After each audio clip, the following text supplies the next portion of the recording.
On July 16th, 1923, I moved into Exham Priory after the last workman had finished his labors. The restoration had been a stupendous task, for little had remained of the deserted pile but a shell-like ruin. Yet, because it had been the seat of my ancestors, I let no expense deter me. The place had not been inhabited since the reign of James I, when a tragedy of intensely hideous, though largely unexplained nature had struck down the master, 5 of his children, and several servants, and driven forth under a cloud of suspicion and terror the 3rd son, my lineal progenitor, and the only survivor of the abhorred line. With this sole heir denounced as a murderer, the estate had reverted to the crown, nor had the accused man made any attempt to exculpate himself or regain his property. Shaken by some horror greater than that of conscience or the law, and expressing only a frantic wish to exclude the ancient edifice from his sight and memory, Walter de la Poer, 11th Baron Exham, fled to Virginia, and there founded the family which by the next century had become known as de la Poer. Exham Priory had remained untenanted, though later allotted to the estates of the Norris family, and much studied because of its peculiarly composite architecture, an architecture involving Gothic towers resting on a Saxon or Romanesque substructure, whose foundation was in turn of a still earlier order or blend of orders, Roman and even Druidic, or native Cymric, if legends speak truly. This foundation was a very singular thing, being merged on one side with the solid limestone of the precipice from whose brink the priory overlooked a desolate valley 3 miles west of the village of Anchester. Architects and antiquarians loved to examine the strange relic of forgotten centuries, but the country folk hated it. They had hated it hundreds of years before when my ancestors lived there, and they hated it now, with the moss and mold of abandonment on it. It had not been a day in Anchester before I knew I came of an accursed house. And this week workmen have blown up Exham Priory and are busy obliterating the traces of its foundations. The bare statistics of my ancestry I had always known, together with the fact that my first American forebear had come to the colonies under a strange cloud. Of details, however, I had been kept wholly ignorant through the policy of reticence always maintained by the de la Poers. Unlike our planter neighbors, we seldom boasted of crusading ancestors or other medieval or Renaissance heroes, nor was any kind of tradition handed down, except what may have been recorded in the sealed envelope left before the Civil War by every squire to his eldest son for posthumous opening. The glories we cherished were those achieved since the migration, the glories of a proud and honorable, if somewhat reserved and unsocial Virginia line. During the war, our fortunes were extinguished and our whole existence changed by the burning of Carfax, our home on the banks of the James River. My grandfather, advanced in years, had perished in that incendiary outrage, and with him the envelope which had bound us all to the past. I can recall that fire today as I saw it then at the age of 7, with the Federal soldiers shouting, the women screaming, and the slaves howling and praying. My father was in the army, defending Richmond, and after many formalities my mother and I were passed through the lines to join him. When the war ended, we all moved north, and I grew to manhood, middle age, and ultimate wealth as a stolid Yankee.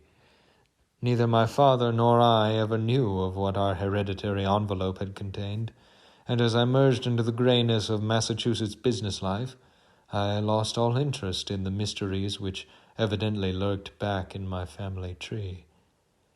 Had I suspected their nature, how gladly I would have left Exham Priory to its moss, bats, and cobwebs. My father died in 1904, but without any message to leave me or to my only child, Alfred, a motherless boy of 10. It was this boy who reversed the order of family information, for although I could give him only jesting conjectures about the past, he wrote me of some very interesting ancestral legends when the late war took him to England in 1917 as an aviation officer. Apparently, the Delapours had a colorful and perhaps sinister history, for a friend of my son's, Captain Edward Norris of the Royal Flying Corps, dwelt near the family seat at Anchester and related some peasant superstitions which few novelists could equal for wildness and incredibility. Norris himself, of course, did not take them seriously, but they amused my son and made good material for his letters to me.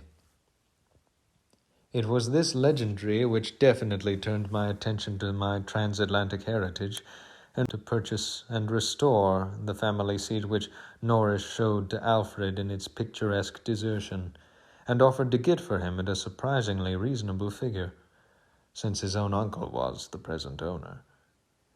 I bought Exham Priory in 1918, but was almost immediately distracted from my plans of restoration by the return of my son as a maimed invalid. During the 2 years that he lived, I thought of nothing but his care, having even placed my business under the direction of partners. In 1921, as I found myself bereaved and aimless, a retired manufacturer, no longer young, I resolved to divert my remaining years with my new possession. Visiting Anchester in December, I was entertained by Captain Norris, a plump, amiable young man who had thought much of my son, and secured his assistance in gathering plans and anecdotes to guide in the coming restoration. Exham Priory itself I saw without emotion, a jumble of tottering medieval ruins covered with lichens and honeycombed with rooks' nests, perched perilously upon a precipice and denuded of floors or other interior features, save the stone walls of the separate towers. As I gradually recovered the image of the edifice as it had been when my ancestor left it over 3 centuries before, I began to hire workmen for the reconstruction. In every case, I was forced to go outside the immediate locality, for the Anchester villagers had an almost unbelievable fear and hatred of the place. This sentiment was so great that it was sometimes communicated to the outside laborers, causing numerous desertions, whilst its scope appeared to include both the priory and its ancient family. My son had told me that he was somewhat avoided during his visits because he was a Delapour, and I now found myself subtly ostracized for a like reason, until I convinced the peasants how little I knew of my heritage. Even then they sullenly disliked me, so that I had to collect most of the village traditions through the mediation of Norris. What the people could not forgive, perhaps, was that I had come to restore a symbol so abhorrent to them, for, rationally or not, they viewed Exham Priory as nothing less than a haunt of fiends and werewolves. Piecing together the tales which Norris had collected for me, and supplementing them with the accounts of several savants who had studied the ruins, I deduced that Exham Priory stood on the site of a prehistoric temple, a druidical or anti-druidical thing which must have been contemporary with Stonehenge, that indescribable rites had been celebrated there, few doubted, and there were unpleasant tales of the transference of these rites into the Cybele worship which the Romans had introduced. Inscriptions still visible in the subcellar bore such unmistakable letters as div ops magna mater, sign of the Magna Mater, whose dark worship was once vainly forbidden to Roman citizens. Anchester had been the camp of the Third Augustan Legion, as many remains attest, and it was said that the temple of Cybele was splendid and thronged with worshippers who performed nameless ceremonies at the bidding of a Phrygian priest. Tales added that the fall of the old religion did not end the orgies at the temple, but that the priests lived on in the new faith without real change. Likewise was it said that the rites did not vanish with the Roman power, and that certain among the Saxons added to what remained of the temple, and gave it the essential outline which it subsequently preserved, making it the center of a cult, feared throughout the Heptarchy. About 1000 A.D., the place is mentioned in a chronicle as being a substantial stone priory housing a strange and powerful monastic order, and surrounded by extensive gardens which needed no walls to exclude a frightened populace. It was never destroyed by the Danes, though after the Norman conquest it must have declined tremendously, since there was no impediment when Henry III granted the site to my ancestor, Gilbert de la Peur, 1st Baron Exham, in 1261. Of my family, before this date, there is no evil report, but something strange must have happened then. In one chronicle there is a reference to a de la Peur as cursed of God in 1307, whilst village legendary had nothing but evil and frantic fear to tell of the castle that went up on the foundations of the old temple and priory. The fireside tales were of the most grisly description, all the ghastlier because of their frightened reticence and cloudly evasiveness. They represented my ancestors as a race of hereditary demons, and hinted whisperingly at their responsibility for the occasional disappearance of villagers through several generations.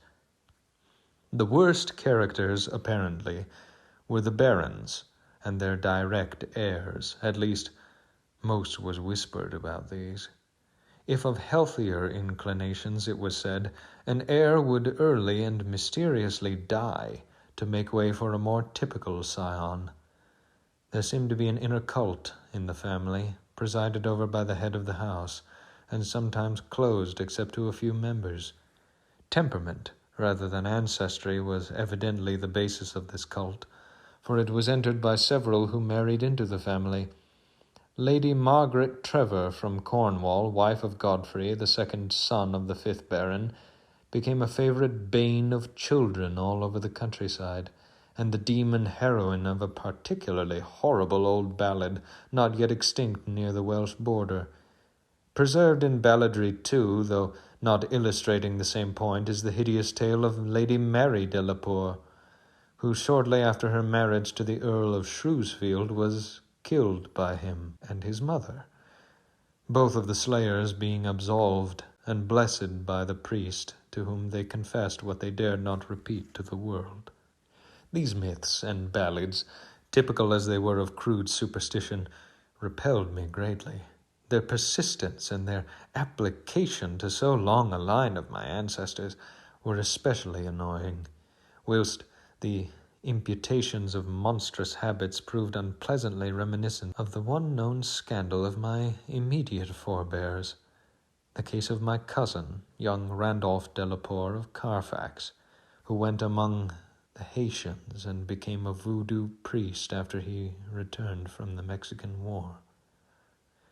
I was much less disturbed by the vaguer tales of wails and howlings in the barren, wind-swept valley beneath the limestone cliff, of the graveyard stenches after the spring rains, of the floundering, squealing white thing on which Sir John Clave's horse had trod one night in a lonely field, and of the servant who had gone mad at what he saw in the priory in the full light of day. These things were hackneyed spectral lore, and I was at the time a pronounced skeptic. The accounts of vanished peasants were less to be dismissed, though not especially significant in view of medieval custom. Prying curiosity meant death, and more than one severed head had been publicly shown on the bastions, now effaced, around Exham Priory. A few of the tales were exceedingly picturesque, and made me wish I had learnt more of comparative mythology in my youth. There was, for instance, the belief that a legion of bat-winged devils kept witches' Sabbath each night at the priory, a legion whose sustenance might explain the disproportionate abundance of coarse vegetables harvested in the vast gardens. And, most vivid of all, there was the dramatic epic of the rats, the scampering army of obscene vermin, which had burst from the castle 3 months after the tragedy that had doomed it to desertion. The lean, filthy, ravenous army which had swept all before it, and devoured fowl, cats, dogs, hogs, sheep, and even 2 hapless human beings before its rage was spent. Around that unforgettable rodent army, a whole separate cycle of myths revolves, for it scattered among the village homes and brought curses and horrors in its train. Such was the lore that assailed me as I pushed to completion, with an elderly obstinacy, the work of restoring my ancestral home. It must not be imagined for a moment that these tales formed my principal psychological environment.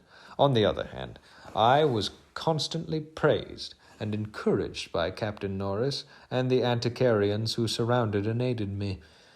When the task was done, over 2 years after its commencement, I viewed the great rooms, wainscoted walls, vaulted ceilings, and broad staircases with a pride fully compensated for the prodigious expense of the restoration.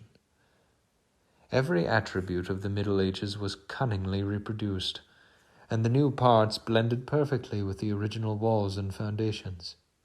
The seat of my fathers was complete, and I looked forward to redeeming at last the local fame of the line which had ended in me. I would reside here permanently, and prove that a Delapeur, for I had adopted again the original spelling of the name, need not be a fiend. My comfort was perhaps augmented by the fact that although Exham Priory was medievally fitted, its interior was in truth wholly new, and free from old vermin and old ghosts alike.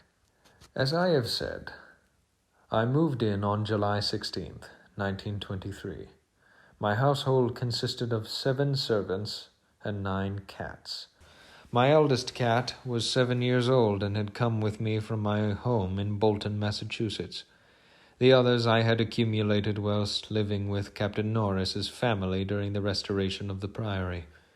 For 5 days our routine proceeded with the utmost placidity, my time being spent mostly in the codification of old family data.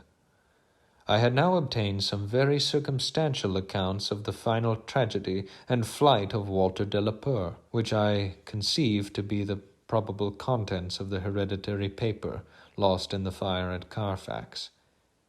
It appeared that my ancestor was accused, with much reason, of having killed all the other members of his household, except for 4 servant confederates, in their sleep, about 2 weeks after a shocking discovery which changed his whole demeanor, but which, except by implication, he disclosed to no one, perhaps except the servants who assisted him and afterward fled beyond reach.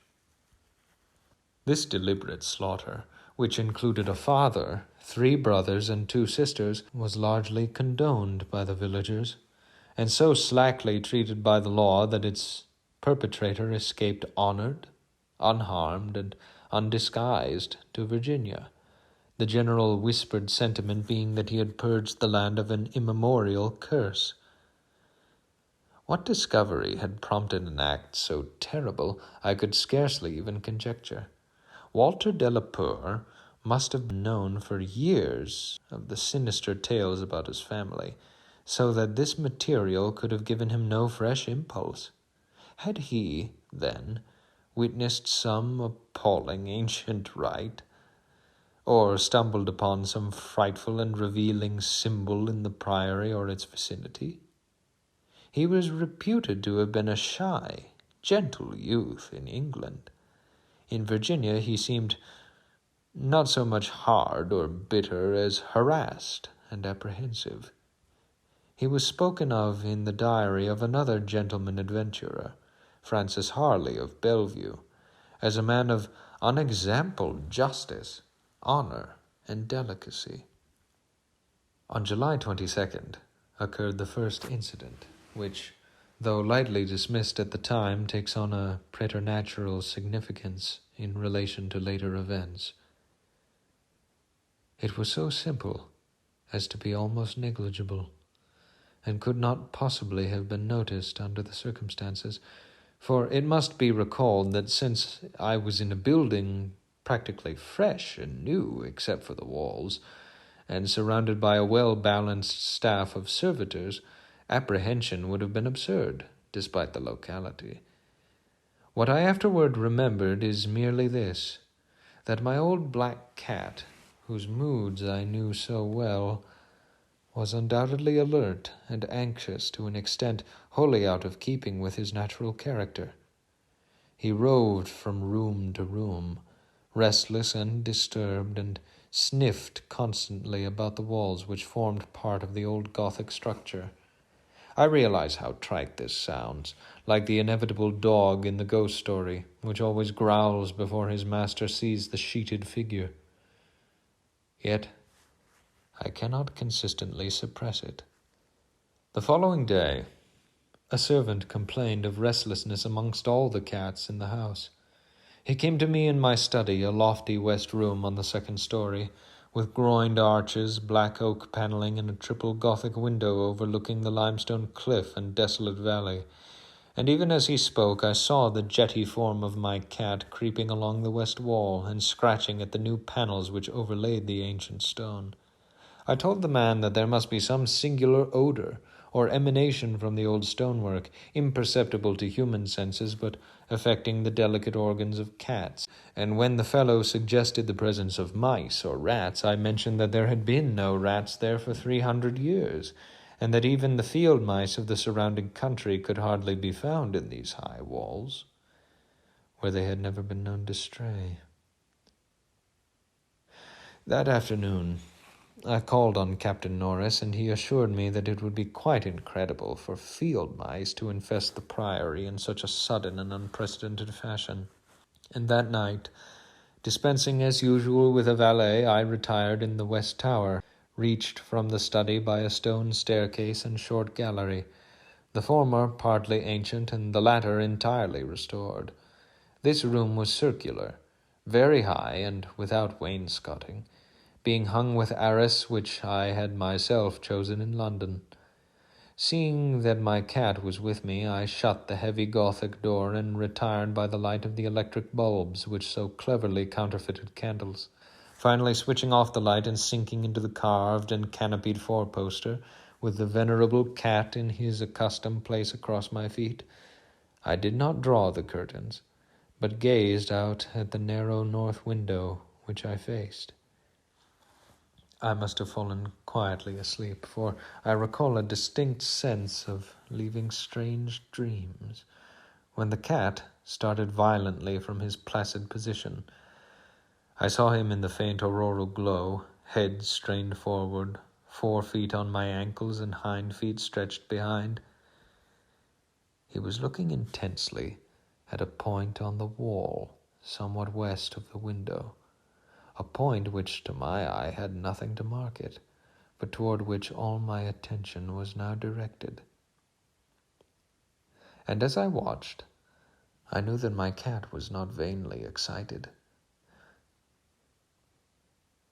Whether the tapestry actually moved, I cannot say. I think it did, very slightly. But what I can swear to is that behind it I heard a low, distinct scurrying,